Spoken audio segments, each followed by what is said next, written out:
안녕하세요. 다우데이터 김한솔입니다. 지난번 모임 예약 방법에 대한 영상에 이어서 모임을 예약한 후에 설정하실 수 있는 다양한 모임 옵션에 대해 소개를 해드리려고 합니다. 우선 모임 예약 방법이 궁금하시면 위에 추천에 뜨는 영상을 먼저 보고 오시면 좋을 것 같습니다. 모임 옵션 같은 경우에는 모임을 예약할 때는 그 설정하는 화면이 나오지 않으셔서 다들 잘 모르고 넘어가시는 경우가 있는데요. 이 영상을 끝까지 시청을 해주시면 조금 더 스마트한 팀즈 모임 예약을 하실 수 있게 되실 것 같습니다. 크게 두 가지로 나뉘는데 먼저 모임 옵션을 어디서 확인을 해야 하는지 모임 옵션 수정할 수 있는 메뉴 위치에 대해서 설명을 드리고요. 그 다음에 모임 옵션에 대한 자세한 설명을 드리도록 하겠습니다. 먼저 모임 옵션의 경우는 모임 예약하실 때는 보이지가 않아서 모임을 예약한 후에 확인을 하실 수가 있습니다. 그래서 많이들 찾기 어려워 하시더라고요. 그래서 이 영상을 저희가 제작을 하게 된 것도 있습니다. 모임 옵션을 어디서 설정을 해야 되는지 확인을 한번 같이 해보도록 하겠습니다. 먼저 모임을 예약하신 다음에 모임을 참가하기 전과 후로 이제 설정 방법이 다른데요. 어쨌든 동일한 옵션이지만 두 가지 화면에서 보실 수 있다는 걸 이제 알고 계시면 될 것 같아요. 먼저 모임을 참가하기 전이라고 하시면 모임 이제 일정 탭에 보시면 모임 부분이 있으실 건데 그거를 더블 클릭을 하시면 모임 예약 상단 부분에 이제 표준 시간대 서울 이런 식으로 적혀 있고 그 오른쪽에 모임 옵션이라는 메뉴가 있으실 겁니다. 이거를 클릭하셔서 이제 모임 옵션으로 들어가실 수가 있고요. 모임 옵션 같은 경우에는 모임의 이끌이, 그러니까 모임을 생성하신 분들만 변경을 하실 수가 있습니다. 이렇게 모임 옵션을 클릭하시면 새로운 브라우저가 열리고 혹시라도 뭐 권한이 없다라는 화면이 나오시는 분들이 있으시면 실제로 이끌이가 아니셔서 권한이 없는 경우이거나 그 브라우저에 다른 팀즈 계정으로 로그인 되어 있거나 하는 경우에 이제 권한이 없다고 나오시는 경우이기 때문에 로그아웃을 하셔서 이끌이 계정으로 다시 로그인을 하신 다음에 이 모임 옵션을 확인해 보시면 될 것 같습니다. 혹시라도 만약 모임 옵션 메뉴가 자체가 안 보이시는 분들은 대부분 이제 아직 모임 예약을 하지 않아서 모임 예약하고 보내기 버튼을 누르지 않은 경우에는 모임 옵션 버튼이 안 나오시거든요. 그래서 그런 경우에는 아닐지 한번 확인을 해보시면 됩니다. 모임 옵션은 모임이 예약된 후에 사용하실 수 있는 기능이라는 점 참고 부탁드립니다. 뭐 추후에 기능이 업데이트 될 수 있겠지만 일단 현재 시점으로는 그렇다는 거 참고해 주시면 됩니다. 만약에 이제 모임이 이미 진행 중이거나 내가 모임에 들어왔을 경우에도 모임 옵션을 수정하실 수가 있고요. 이렇게 두 번째 방법이 이제 모임 참가 버튼을 클릭을 해서 이미 이제 모임을 참가를 하셨다라고 하시면 앞서 설명드린 것보다는 저는 좀 더 간편하게 모임 옵션을 수정할 수 있는 기능이라고 생각을 하거든요. 보시면 모임 참석한 화면에 보시면 상단에 점점점 버튼이 있으신데 이거를 클릭을 하시면 바로 모임 옵션이라는 메뉴가 보이실 겁니다. 그러면 이 부분을 클릭을 하시면 바로 오른쪽에 모임 옵션 수정하실 수 있도록 패널이 열리게 되거든요. 그래서 모임 참가 전에 이제 모임 옵션 수정하는 그 방법처럼 새로운 브라우저로 열리게 되면 그게 이제 로그인 뭐 안 되어 있고 이런 것 때문에 불편하신 분들이 많다 하실 때는 이 방법을 사용을 하시면 됩니다. 두 방법 모두 이제 동일하게 모임 옵션을 설정할 수 있는 방법이고요. 좀 더 편한 방법으로 이제 모임 옵션을 설정을 하시면 되겠습니다. 그럼 앞에서 알려드린 방법대로 이제 모임 옵션을 어디에서 수정을 해야 되는지 확인을 하게 되셨을 거고요. 그러면 이제 모임 옵션이 뭐가 있는지를 봐야 되는데 지금 화면만 보셔도 모임 옵션이 너무 많아서 이 기능을 누군가 하나하나 좀 설명을 해줬으면 좋겠다 이렇게 생각하는 분들 분명히 계실 것 같아요. 그래서 이 영상이 그런 분들에게 큰 도움이 되기를 바라면서 한번 설명을 시작해 보도록 하겠습니다. 오른쪽에 보시는 두 개의 사진은 아까 앞서 말씀드렸던 두 가지 방법으로 모임 옵션 창을 여는 방법이고 이 보시는 것과 같이 설정할 수 있는 옵션은 1, 2, 3, 4, 5, 6, 6가지 정도라고 생각을 하시면 될 것 같습니다. 이게 모임 옵션 기능이 계속해서 업데이트가 되고 있고 팀즈에서 뭐 이제 사용자들이 원하는 요구 사항에 따라서 계속 업데이트가 되고 있어서 현재 상황에서 이제 업데이트된 부분들까지 설명을 드리도록 하겠고요. 이 영상이 업로드되는 시점, 오늘을 기준으로 사용하실 수 있는 옵션이라고 생각을 하시면 되겠습니다. 첫 번째 옵션입니다. 6가지 중에 첫 번째 옵션이고요. 누가 대기실을 지나갈 수 있습니까? 항상 발신자가 대기실을 무시하도록 허용이라는 옵션인데요. 이 옵션도 그 드롭다운 메뉴를 열어보시면 5가지 선택지가 있으세요. 여기서 5가지는 나만, 내가 초대한 사람, 그다음에 내 조직의 사용자 및 게스트, 또는 신뢰할 수 있는 조직의 사용자 및 게스트, 모든 사용자 이렇게 5가지고요. 첫 번째 옵션을 보시면 나만을 선택하신 경우에는 모임 이끌이인 나를 제외한 모든 사용자가 입장 허용을 해줘야만 모임으로 들어오실 수 있는 기능입니다. 그리고 두 번째는 새롭게 추가가 됐어요, 이번에. 내가 초대한 사람들만 이제 모임 초대에서 전달을 허용 안 하고 내가 초대한 사람들만 하는 옵션인데 이 옵션은 참석자로 초대한 사용자들만 입장을 허용하도록 하는 기능입니다. 이 기능은 이제 사용자분들 이제 팀즈를 사용하시면서 가장 필요했던 기능들이라고 해요.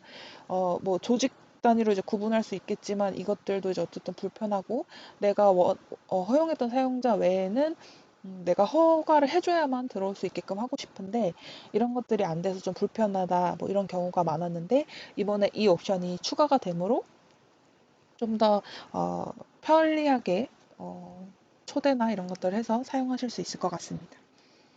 그리고 이제 세 번째로는 이제 내 조직의 사용자 및 게스트라는 옵션인데 이거는 내 조직의 사용자들과 게스트로 미리 등록된 사용자들까지만 바로 입장 가능한 옵션이고 그 옆에 내 조직 및 신뢰할 수 있는 조직의 사용자 및 게스트 옵션은 내 조직 사용자뿐만 아니라 뭐 미리 등록된 게스트뿐만 아니라 팀즈로 초대된 게스트 사용자까지 바로 입장하실 수 있는 기능입니다. 그리고 모든 사용자 옵션은 말 그대로 대기가 없이 모든 사용자들이 바로바로 모임에 들어와서 접속할 수 있는 기능으로 이거는 누군가가 허용을 하지 않아도 모두가 다 입장할 수 있는 기능이라고 보시면 됩니다. 그래서 만약에 대기실을 지날 수 있는 권한이 없는 사용자들이 접속하면 이 아래 화면처럼 대기실, 로비에서 기다리고 있다라는 알람을 확인하실 수가 있을 겁니다. 이런 알람이 뜨는 것 자체가 싫다라고 하면 이제 모든 사용자 옵션을 선택하시면 되고 만약에 이런 알람이 뜨더라도 내가 초대한 사람들만 뭐 했으면 좋겠다 이러면 이제 그런 거에 따라서 옵션을 선택해 주시면 될 것 같습니다. 두 번째 옵션으로는 전화로 모임에 참여하는 사용자에 대한 그 사용자에 해당하는 내용인데요. 전화로 모임에 참여한다라는 게 무슨 뜻이냐 하면 어, 팀즈의 추가 라이선스로 오디오 회의라는 라이선스가 있으세요. 이거를 추가 구입을 하게 되시면 또는 뭐 5369 E5 안에도 포함이 되어 있는데 모임을 주최하실 때 회의실에 할당되는 전화랑 회의 코드 같은 게 생성이 되세요. 이 라이선스가 있는 사용자가 만약에 모임을 개설하면 이렇게 전화번호랑 회의 코드가 생성이 되는데 그걸 가지고 이제 일반 전화로 거기에 전화를 걸었을 때 음성으로 이 모임에 일반 전화로 참석할 수 있는 기능이라고 보시면 됩니다. 이 기능은 이제 추가 기능인데 이거를 이제 하셨을 때 만약에 발신자가 참여 또는 나갈 때 알림이라는 옵션이 있어요. 이 옵션을 만약에 켜게 되시면 이렇게 전화로 모임에 참석하는 분들에 대해서 음성으로 안내를 해주는 기능입니다. 예를 들면 뭐 어, 누구누구님이 참가하는 중입니다. 누구누구님이 나가는 중입니다. 이런 식으로 음성 알림이 나오기 때문에 만약에 이걸 원치 않으실 경우에는 이 옵션을 끄고 사용하시면 되겠습니다. 만약에 뭐 전화 모임 기능이 없는 조직이라면 이 옵션은 관계가 없어서 끄든 켜도 상관이 없을 텐데 만약에 이제 있는 분들이라고 하면은 이런 옵션이 그런 의미로 사용되는 옵션이다라고 이해를 해주시면 됩니다. 그다음에 세 번째로는 누가 발표할 수 있나요? 라는 옵션인데요. 선택할 수 있는 옵션은 크게 4가지 선택지가 있으세요. 그 전에 오른쪽에 이끌이 발표자 참석자 기능 비교라는 표를 먼저 확인을 좀 해볼게요, 저희가. 보시면 이끌이는 이제 모든 권한에 다 동그라미가 쳐져 있으시죠. 이게 이끌이는 모임을 만든 사용자를 의미를 해서 모든 권한을 가지고 있다라고 생각하시면 되죠. 가장 최상위 권한. 그리고 발표자들은 이 거의 모든 기능을 사용할 수 있지만 2가지 참석자 보고서 다운로드랑 회의실 만들기 및 시작 이 2가지가 없으시죠.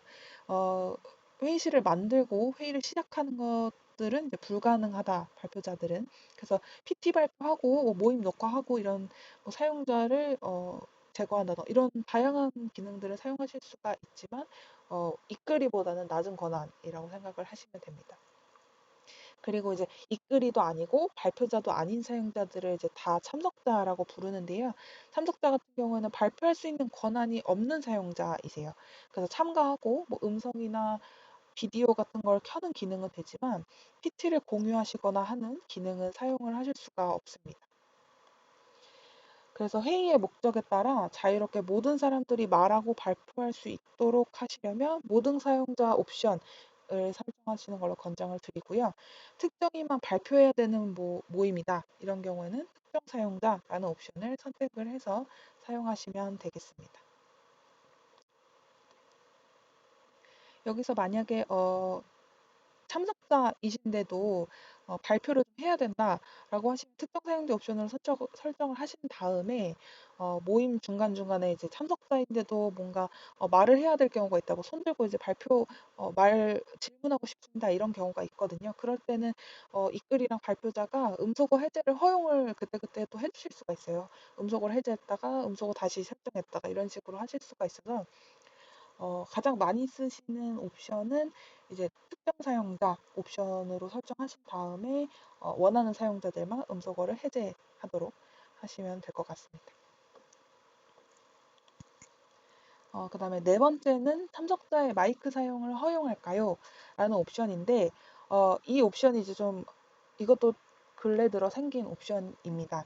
이게 가장 좋은 점은 뭐냐면 이끌이랑 발표자 외에는 모두 참석자로 보시면 되는데 그 참석자들이 음성을 사용할 필요가 없는 교육이라던가 웨비나 성격의 모임인 경우에 이 옵션을 끄셔야 되겠죠. 왜냐하면 사용자들이 뭐 대규모 회의다, 좀 사용자들이 많은 회의인데 만약에 발표하지 않아도 되는 참석자들이 들어와서 실수로 마이크를 켜고 막 모임에 들어온다 하면 이제 전체적으로 모임의 흐름을 좀 방해하게 되겠죠.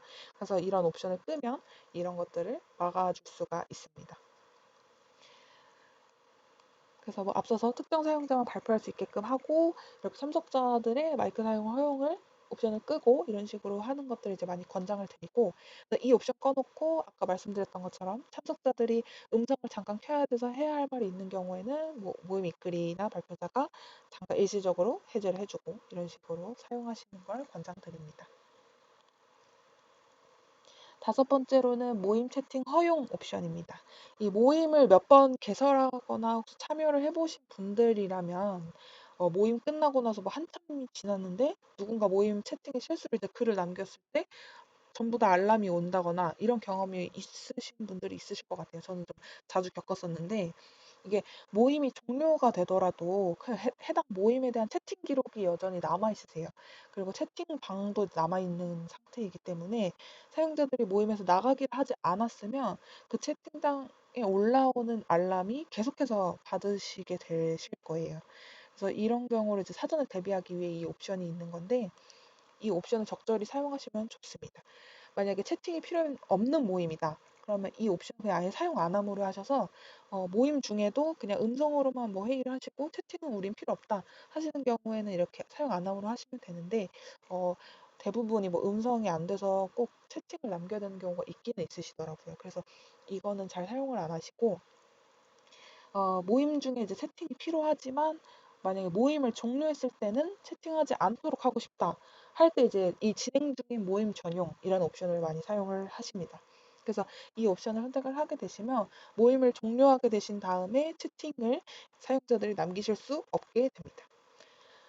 이 모임 종료 같은 경우에는 모임을 개설한 이끌이가 이제 사용자들이 다 나가면 좋겠지만 모임이 끝난 후에도 모임에서 나가지 않는 사용자들이 간혹가다 있으시더라고요. 그런 경우에 이제 강제로 다 내보낼 수 있도록 모임을 아예 이제 이끌이가 일괄적으로 종료하는 기능이 있으세요. 그래서 모든 사용자를 일괄적으로 화상회의에서 내보내도록 하는 기능이 이제 모임 종료인데, 이런 식으로 모임 종료를 아예 이끌이가 했을 경우에 채팅까지도 이제 사용할 수 없게끔 딱 하실 수 있는 기능입니다. 네, 많이 왔죠. 이제 마지막으로 여섯 번째, 반응 허용이라는 옵션인데요. 이 옵션을 켜시면 모임 중에 좋아요, 하트, 뭐 박수, 뭐 웃는 표정 이런 것들을 사용하셔서 모임을 더욱 풍부하게 해주는 기능입니다. 이거는 이제 약간 부가적인 기능이기는 한데 이런 것들을 사용하면 뭐 실제로 내 음성이나 화상 같은 걸 켜서 이렇게 반응을 하시는 것보다는 참석자들에게는 좀 부담을 덜 주면서 상호작용을 좀 하실 수 있는 기능입니다. 그래서 저희는 어떻게 활용을 하냐면 모임 뭐 이제 교육 같은 거 진행하는 중에 중간중간에 이제 혹시라도 뭐 이것들 뭐 소리가 잘 들리시면은 뭐 좋아요 버튼 눌러주세요. 뭐 이런 식으로 약간 좀 상호작용을 하는 편입니다. 그래서 이런 기능들도 사용하실 수 있고 만약에 이런 것들을 사용하고 싶지 않다 하시면 이제 반응 허용이라는 옵션을 끔으로 설정을 해주시면 되는 겁니다. 네, 여기까지 팀즈 모임 옵션에 대해서 하나하나 설명을 드렸는데요. 혹시 뭐 제 말이 너무 빠르시거나 하셨다면 이제 중간중간에 멈추고 한 번씩 그 메뉴랑 비교해 보시면서 사용해 보시면 될 것 같아요. 이외에 업데이트되는 내용이나 궁금한 팀즈 기능들이 있으시면 영상 아래에 댓글을 남겨주시면 저희가 확인을 해보도록 하겠습니다. 해당 영상이 도움이 되셨다면 영상 좋아요와 다우데이터 채널 구독 부탁드리겠습니다. 감사합니다.